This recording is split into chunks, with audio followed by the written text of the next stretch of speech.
நான் பச்சை பாஸில் படிக்கிறேன், உங்கள் அம்மா சீரியஸ் லெட்டர் வருது, ஃபோன் வருது.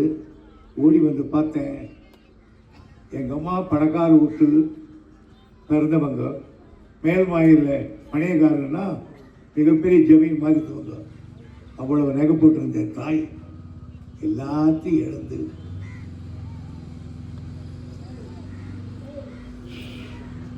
மூக்கில் காதில் எல்லாத்தையும் தொடப்பு குச்சியோடு செத்து போனான். அவளுக்கு பிறந்தவனா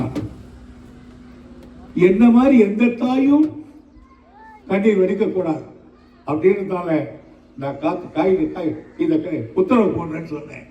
அந்த உத்தரவு தான் இன்னைக்கு வரலையும் நீங்களாம் இலவச மின்சாரத்தை ஓட்டிக்கிட்டு துறைமுறை இல்லைன்னா இன்னைக்கு அது உங்களுக்கு இல்லை. முன்னெல்லாம் 3 மாதத்துக்கு ஒரு முறை, 5 மாதத்துக்கு ஒரு முறை, 7 மாதத்துக்கு ஒரு முறை கூட நான் உங்களை சந்தித்துக் கொண்டிருந்தேன். ஆனால் இப்பொழுது வருடத்துக்கு ஒரு முறை 2 முறை தான் சந்திக்கக்கூடிய வாய்ப்பு இருக்கிறது. அதுக்கு நான் காரணம் அல்ல, நீங்கள் தான் காரணம். நீங்கள் எனக்கு அதிகமான ஓட்டு போட்டீர்கள், நான் ஜெயித்தேன். ஜெயித்ததால் மந்திரியானேன், மந்திரியானதால் தமிழ்நாடு பூராவும் கவனிக்க வேண்டியவராயிற்று. ஆக ஊரோடு இருந்த என்னை நாடோடு அனுப்பியது நீங்கள் தான். ஆக உங்களால் தேர்ந்தெடுக்கப்பட்ட நான், நீங்கள் ஓட்டு போட்ட காரணத்தால் இங்கிருக்கிற இந்த கிணறுகள், ஆறுகள் இவை மட்டும் கவனித்திருந்த நான் திருநெல்வேலி மாவட்டத்தில் இருக்கிற அந்த அந்த ஆற்றை கவனிக்க வேண்டியதில்லை, காவேரி கவனிக்க வேண்டியதில்லை, முல்லை பெரியார் ஆறு, இப்படி கிட்டத்தட்ட 50 அணைக்கட்டுகள், ஏராளமான கால்வாய்கள் இவையெல்லாம் பராமரிக்க வேண்டிய சூழ்நிலை எனக்கு. ஆக நான் சுருக்கமாக சொன்னால், நான் காட்பாடி எம்எல்ஏவாக இருக்கிற வரையில் 8 மணி நேரம் 10 மணி நேரம் தூங்கினேன். ஆனால் இப்பொழுது 6 மணி நேரம் கூட இல்லை, 4 மணி நேரம் தூக்கத்துக்கு கிடைக்கவில்லை. அவ்வளவு வேலைகள். ஒரு நாளைக்கு 200 ஃபைல் பார்க்கணும், கைக்கு பேசணும், அதிகாரிகளோடு பேசணும், இடையில நம்ம தொகுதியில் வர இதை கவனிக்கணும். ஆகையினால் உங்களால் கொடுக்கப்பட்ட வேலையை நான் செய்து கொண்டிருக்கிறேன். ஆகவே நம்ம கொடுத்த வேலையை துரைமுருகன் செய்துகிட்டு நீங்க பெருமைப்படணும். ஆகையினால் இந்த நாட்டுக்கே நம்ம காட்பாடிக்காரன் தான் வேலை செய்யறாரு, பெருமை நீங்க பண்ணணும். அந்த வேலையை நான் செய்கிறேன். ஆனாலும் டெல்லிக்கு ராஜா வந்துட்டேனும் டெல்லிக்கு பிட்டா. ஆக ஊரு உலகத்துக்கு நான் மந்திரி, ஆனா உங்களுக்கு எம்எல்ஏ துரைமுருகன். ஆகையினால் இந்த தொகுதியை கவனிக்க வேண்டாமா? பெத்த தாய்க்கு சோறு போடாமல் காசியில போய் கங்கை என்னது அதை போய் கேட்கலாம். இந்த தொகுதியை பொறுத்தவரை இந்த குறை என்று 234 தொகுதி இருக்கு. நம்ம தொகுதியில மொத்தம் தமிழ்நாட்டில் 234 எம்எல்ஏக்கள். நம்முடைய தொகுதியை போல் பல காரியங்கள் முன்னேறிய தொகுதி வேறு எதுவும் கிடையாது. வாக்குறுதியை தேர்தல் காலத்தில் கொடுத்ததையெல்லாம் நான் நிறைவேற்றியிருக்கிறேன்.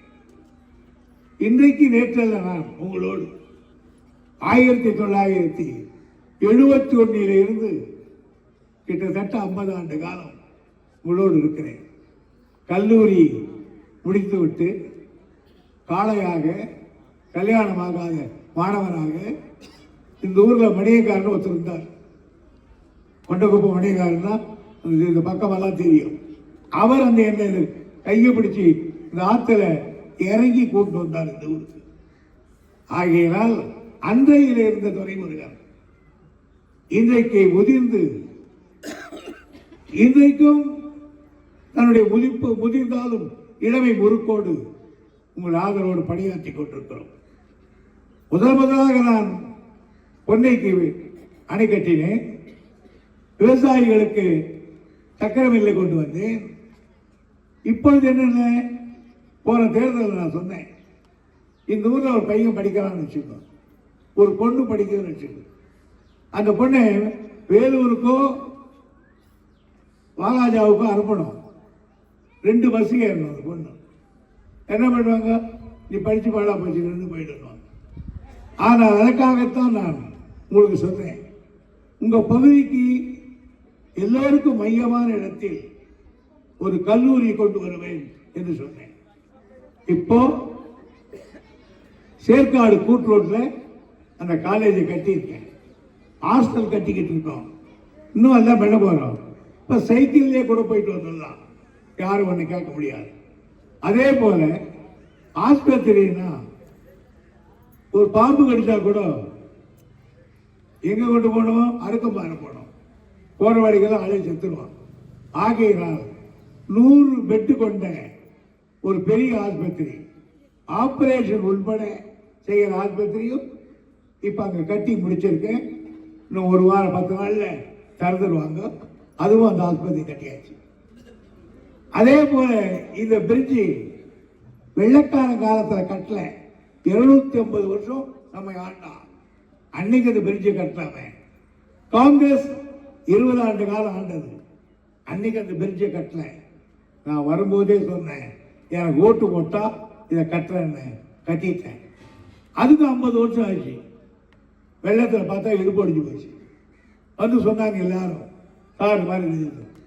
இன்னைக்கு நம்ம அமைச்சராக இருக்கிற காரணத்தால் நேராக கோட்டைக்கு போய் பார்க்க வேண்டியவர்களை பார்த்து 48 கோடி ரூபாய் ஒதுக்கி புது பிரிட்ஜ் கட்டி இன்னைக்கு அது திறப்படாம நீங்க பார்த்திருக்கீங்க. இது மட்டும் இல்லாம இன்னொன்று ஒரு பிரிட்ஜ் அடுத்து வருகிற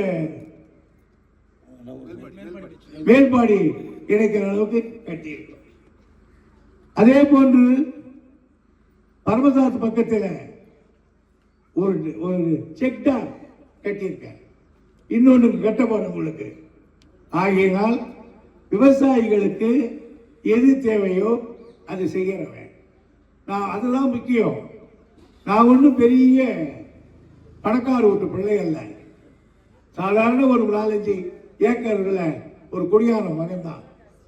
நான் என் வாழ்க்கையில் ஏறு ஓட்டியிருக்கேன், பெரும்படிச்சிருக்கேன், அண்டை கழிச்சிருக்கேன், நாற்று நட்டுருக்கேன், நாற்று வளம் இருக்கேன். கத்திரிக்காய் எல்லாம் போய் அறுத்து கொண்டாந்து வீட்டில் கொட்டி புழுத்ததெல்லாம் உள்ள தள்ளிட்டு மேலே பெரிய பெரிய காய் அப்படி குத்திட்டு அது தலைமையில ஈர துணியை போட்டு இந்த தலைமையில தூக்கின்னு கேள்வி கொப்பத்துக்கு 3 மைல் நடந்து அந்த காயை கொண்டு வித்துருக்கேன். அந்த காய் விலையோ நாய் விலையோ விற்பான். அப்படி பட்ட துறைமுருகன் தான் நான், தவிர பணக்காக இருக்கேன். அதனால தான் இன்னைக்கு உங்களுக்கெல்லாம் இலவச மின்சாரம் கொடுத்துருக்கிறேன். நான் மந்திரியா இருந்தேன், எங்க தலைவர் கேட்டார், துரை இந்த வருஷம் என்ன செய்யலாம்? 12 பைசாவை 13 பைசாவை உயர்த்தியதுக்கு தான் நாராயணசாமி நாயுடு ஒவ்வொரு லஞ்சா கொடுத்து இ-பைசான்னு சொன்னார். ஆகையினால சொன்னேன், அப்ப கலைஞர் சொன்னார், இனிமே விவசாயி எத்தனை ஆத்மவர் வேணா வச்சுக்கிட்டோம், எவ்வளவு நேரம் வேணா போட்டுக்கிட்டோம், கிணத்துல தண்ணி இருந்தா பார்த்துக்கிட்டோம். ஆகையினால் அவன் 10வது சோர் போட்டாலும் சரி, 5வது சோர் போட்டாலும் சரி, 25வது சோர் போட்டாலும் சரி, அது அவன் பாடு, தண்ணி இருந்தா ஊட்டிக்கிட்டோம். இனிமேல் எத்தனை ஆயிரங்கள் யூனிட் அவன் செலவு பண்ணாலும் இனிமேல் 1 ரூபாயும் கட்ட தேவையில்லை அப்படின்னு உத்தரவு போட்டுட்டார். அந்த உத்தரவு நான் போட்டேன்னா உடனே போடல, என் அதிகாரி கொடுத்து விட்டு உத்தரவு எழுதி கொண்டாங்க. எழுதி கொண்டு வச்சா பேனாவை எடுத்து போறேன், என் கண்ணு வந்து பல தண்ணி கொட்டிச்சு. ஓடி வந்து கையை பிடிச்சிக்கிட்ட அதிகாரி, ஐயா அழறீங்களே. நான் சொன்னேன், இது பார்த்தா இது பேப்பர், இதை நான் ஓட் போடுறேன், ஆனால் ஏன் என் கண்ணில் தண்ணி வந்து தெரியுமா?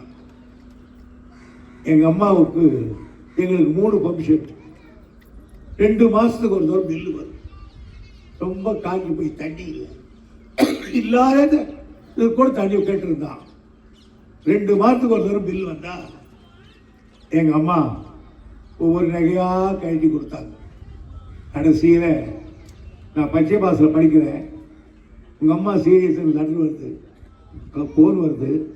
ஓடி வந்து பார்த்தேன். எங்க அம்மா பணக்கார விட்டு பிறந்தவங்க, மேல்மாயில் மணியக்காரன்னா மிகப்பெரிய ஜமீன் மாதிரி தோணும். அவ்வளவு நகை போட்டிருந்த தாய் எல்லாத்தையும் இழந்து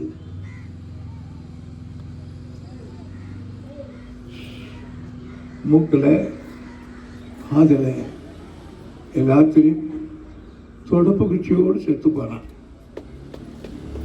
அவளுக்கு பிறந்தவனா என்ன மாதிரி எந்த தாயும் கண்ணீர் வெடிக்கக்கூடாது அப்படின்றதால நான் இந்த உத்தரவு போடுறேன்னு சொன்னேன். அந்த உத்தரவு தான் இன்னைக்கு வரலையும் நீங்களாம் இலவச மின்சாரத்தை ஓட்டிக்கிட்டு துறைமுறை இல்லைன்னா இன்னைக்கு அது உங்களுக்கு இல்லை. ஆக அப்படி பல கதைகளை செய்துக்கிட்டு இருக்கோம். இடையில இப்படிப்பட்ட வேலைகளை செய்யறோம். ஆக எனக்கு இருக்கிற வேலைகள்ல கட்சியில நான் பொதுச் செயலாளர், கட்சி வேலை பார்க்கணும், இந்த வேலை பார்க்கணும். நான் தான் சொன்னேன், உங்ககிட்ட ஒரு அம்மா மாதிரி 4 மணி நேரம் கூட தூங்க முடியல என்னால. அவ்வளவு வேலை செய்துகிட்டு இருக்கேன். ஆகையினால் இந்த ஊரை பொறுத்தவரையில கூட நான் ஏற்கனவே ஒரு டேங்க் கட்டி ஒரு முறை அது தந்தவன். புரியுதுங்களா? இந்த ஊர்ல ஒரு நாடக மேடை வேணும்னு கேட்டாங்க. அன்னைக்கே எழுதி கொடுத்தேன். இன்னும் அவங்க போடல, நான் ஒரு பாடி நான் எழுதி கொடுத்துட்டேன். என் படத்தில் வந்துடுவேன். இப்போ தம்பி குமார் சொல்றாரு என்கிட்ட, ஒரு டிரைனேஜ், அதாவது தண்ணி வெள்ளம் வந்து புகுந்து போது அடிச்சுக்கிட்டு போயிடுது, இதனால மாற்றி அமைக்கணும்னு சொன்னார். நான் தம்பிக்கு சொல்றேன், அதுக்கு வேண்டிய கலெக்டர்கிட்ட நான் ரிப்போர்ட் கேட்குறேன். நான் 3ஆம் தேதி 4ஆம் தேதி மறுபடியும் காட்பாடிக்கு வருவேன். அன்னைக்குப்பா நானும் நேரில் வர்றேன். இன்னொரு அதிகாரிகளை கூட்டிக் கொண்டு வந்து நான் பார்த்து அதுக்கு உடனடியாக செய்கிறேன் என்ற உறுதியை நான் கொடுக்கிறேன். அடுத்து இந்த சுடுகாட்டு விவகாரம் நந்தகுமாரே சொன்னார், இது நம்ம கல்லிட்டு இருக்காரு, எனக்கு ஒரு பிள்ளை மாதிரி அவர். அவங்க அப்பா எனக்கு அற்புதமான தோழர். சுடுகாடு ஏற்பாடு பண்ண வேண்டியது வெங்கடனுடைய பொறுப்பு. சுடுகாட்டுக்கு போறது உங்க பொறுப்பு.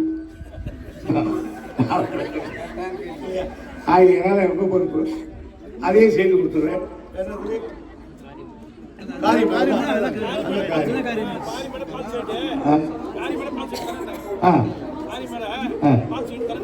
சரி, I am very thankful to the collector. Collector சொல்லிட்டாங்களா, நான் தரேன் சொல்லிட்டேன். ஆகிய வேலை வச்சுக்கோ, டேங்க் கட்டி கொடுங்க. அந்த தண்ணி ட்ரைனேஜ் நானே வந்து கிட்ட இருந்து பாட்டி செய்து கொடுத்துருக்கிறேன், தெரிவிச்சுக்கிறேன்.